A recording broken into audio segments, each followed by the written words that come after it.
What's up, YouTube? Yo, Pretty Princess and I'm KBR, King's Black Rook. I'm Pretty Princess. Yeah, don't get it twisted. Hi. we were talking about just some other things in terms of sex.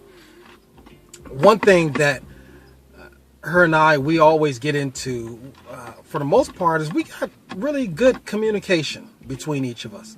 And that comes from time, that comes from really knowing each other and things like that. But I mean, that kind of communication where is subtle. And I mean, we know communication is more than just words, obviously. There's gestures and feelings and everything else that goes in with that. And we can feel each other on certain levels when we're not doing something right, even in bed. There's things that just don't come across right and stuff like that. Whereas I didn't know that in the beginning. And I mean, just a little history on me. I was married once before. So was I. So was she. And my first wife, after our divorce, we got a chance to, I mean, we were good friends. I mean, I didn't have a real hard divorce. It wasn't anything like we were fighting or scratching against each other or anything like that. We were. She wasn't. I mean, her me and her my relationship. ex-husband. But my ex, we weren't. It was a mutual thing. We just decided, okay, well, let's just go ahead and get a divorce, and it just happened that way. I mean, there were some other things in there. I blame myself. I mean, I really kind of neglected her in terms of I'm doing my thing, just be happy we're married, and I got married, check, and I just went on and did my thing, and there wasn't any adultery, fornication. Nobody was seeing anybody. It was just we just kind of outgrew our relationships. But see, you had that thing too, where you said that you felt like because you were at home, you wasn't a clubber, you didn't go out, you didn't really have a whole lot of friends that you were hanging out with, so you felt like because you were at home that was enough for your wife. But well, that's what I thought. Yeah, but you were at home, but you wasn't spending no time with her. Yeah, I really wasn't. I was in another room. I was playing video games and stuff like that. And even though she wanted me at times to be intimate and stuff, and I was, when I got ready, I'd go in the room and she'd be laying down, and sometimes it'd be late, and then I start, playing with her and stuff like that, and stuff would jump off. But I learned later on, after our divorce, we were able to get together and start talking. And I asked her, how was, things as far as us being married and stuff. And she said, well, overall, you were a good husband and this and that. But she said, you really did neglect me. She said there were times when you would be in the other room. Yeah, but I would, it didn't matter what you were doing. It didn't matter that you were in the house, but you would really just neglect me. And she would come in the room and say, hey, can we watch a movie together and stuff? And even if I did, after the show was over, I would get up and, be like, hey, babe, and go on and do, grab a beer or watch the game or something like that.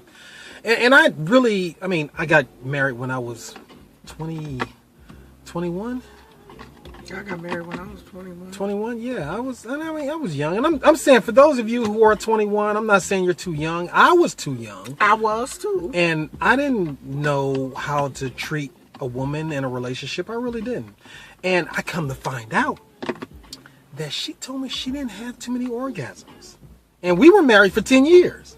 And I was like, really? Sucks to be her.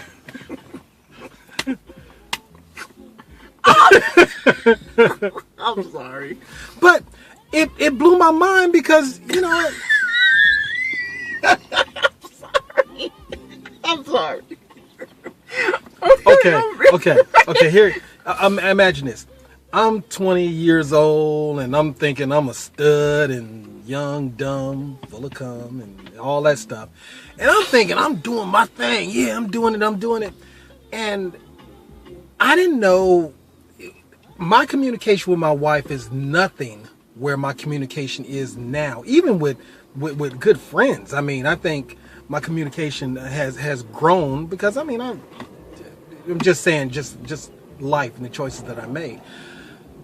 But I never realized that she really wasn't reaching her sexual peak. And I didn't know enough to ask. After I was done, I'm like, oh, that was good. And But and she would be like, yeah, you know, it was good, it was nice and things, and maybe she didn't know to say, hey. Yeah, she didn't know what to say. Yeah, I think that's one of the, you know, good things about us is we talk so much. Like y'all can see, he's a talker.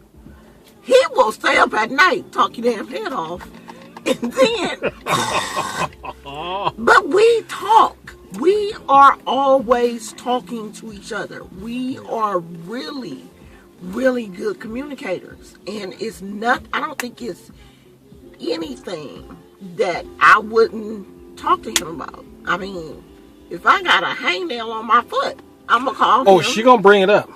She going to bring it up. But, you know, that comes from us really talking. I believe that many couples now, younger couples, because we got so many distractions now. We got the iPhones internet. And the internet and things like that, and television and computers and texting. We had sessions many times, throughout the day when we talk and we don't have any of that stuff on. And if it is on, we're not even concerned with it. I mean, the TV may be on, but we'll sit back, and if we're going to have a real good conversation, we don't set it up like, babe, let's have a real good conversation now. Yeah, let's talk about something Yes, let's today. talk about something deep. We don't do that. It's just things that come up. I mean, we can take any kind of situation, like our first real heated conversation came up during an episode of Private Practice. Whoa.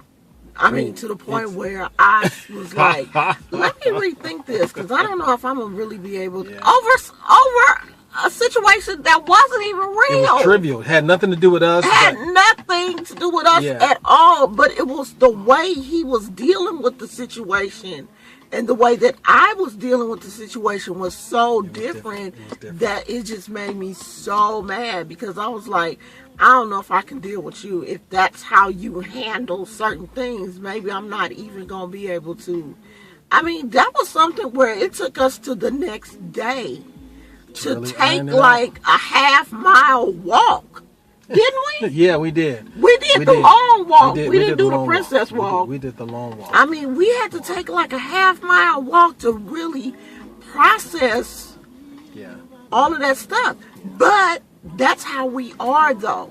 We will sit back and talk about it. Get down to the nitty-gritty. Okay, well, what did you mean when you said that? Or what did you mean when your left eyebrow went up and shaped arched instead of, you know, because you had to have some type of meaning behind that. So what did that really mean? Because see, me and him, we don't text talk. We do not have serious conversations over a text message. You can't, because there's too much missing in the text. I can text something like, I'm busy right now, call you later. Or I'm back from work or something like that. That can mean anything. If we really need to talk about something, we gonna talk about it. Yeah. Use words. Because I've learned from my marriage and previous other relationships that when you really have a situation that you have to deal with. It's 8 minutes. Okay, let me just say this point. When you have a situation that you really have to deal with someone, with your significant other, to me, it helps to say, okay, hold on. Let's turn the TV off, turn the stereo off, put the computer down, take your mobile, take it off and stuff like that. You know, let's talk about this for a couple of minutes. Not drag it out, but let's just really talk about this. Where are we going with this? What happened? You know, and all these things, because a lot of that deals with how we were raised and stuff like that. But believe me, the way you were raised, the way you came up and everything else, we all bring those packages. We're a package deal. But you have to be at some point where you can say, well, this is how I am, but if I want to be with you and if I want to grow together, some things I may have to crop off. I mean, it's just like a tree. You may have to prune some branches and stuff so you can grow. But see, that I think that's one of the good things about the two of us is our core beliefs are so much the same. Like, we were raised so much alike. Even though you had a father, you know, you had a mother and a father in the home. I was raised by a single parent, but our parents, excuse me, are old school parents. Oh, yeah. You know, even though your parents are younger than my mother was, they still old school. Yeah. You know, and so we have a lot of the same core values, I think, which makes it easier for us to For communicate. us to talk, yeah. We're going on 10 minutes. Okay, we gotta go, yeah. We gotta go. Bye.